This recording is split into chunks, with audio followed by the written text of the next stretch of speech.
Hello everybody, welcome back. Today as well we have got you another video. In this video I'll show you how you can simply go ahead and see your ratings in chess.com. but before that, please do make sure to like our video, subscribe our channel, and yes, without any further delay, we're simply gonna go ahead step into our video. So for that matter, what you have to do is simply gonna go ahead first, access your particular browser on your mobile phone and simply access chess.com on top and get to this interface and get signed in as well.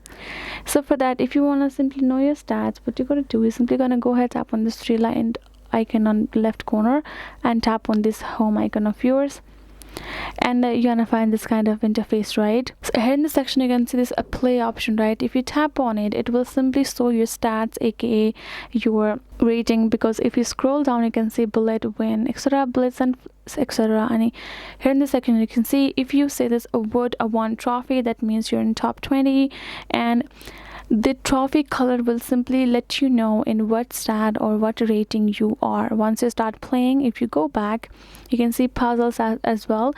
Simply over here you will know what stat you have or what rating you have got just right over here in the home section.